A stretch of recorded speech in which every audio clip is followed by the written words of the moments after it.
বিশ্বনবী 1400 সাহাবীরে বললেন, জিয়ারত করার সময় কেউ কিন্তু কান্নাকাটি করতে পারবা না। 1400 সাহাবীকে কান্নাকাটি করতে নিষেধ করে বিশ্বনবী যখন নিজের মায়ের কবরের সামনে দাঁড়ালেন, বিশ্বনবী ছোট্ট বাচ্চার মতো হাউমাউ করে কান্না শুরু করে দিলেন। বিশ্বনবীর কান্না দেখে 1400 সাহাবাও কান্না শুরু করে দিল। বিশ্বনবী 1400 সাহাবীদের দিকে তাকিয়ে ধমক দিয়ে বলে, তোমরা কাঁদো কেন? সাহাবারা বলে, নবী আপনাকে আমরা অনেক ভালোবাসি, আপনারে কাঁদতে দেখলে আমাদেরও কান্না আসে। আপনার চোখ দিয়ে দার দার করে পানি নামতে দেখলে আমরা আমাদের দুটি চোখ আর শুকনা রাখতে পারি না। বিশ্বনবী বললেন, আদ্রাকাতনি রাহমাতুহা ফাবাকাইতু।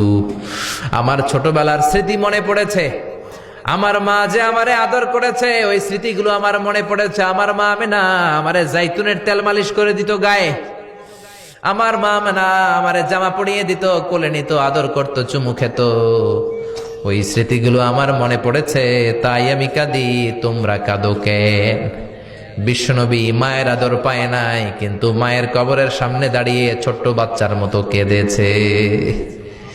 এজন্য মায়ের দোয়ার দরকার আছে না নাই?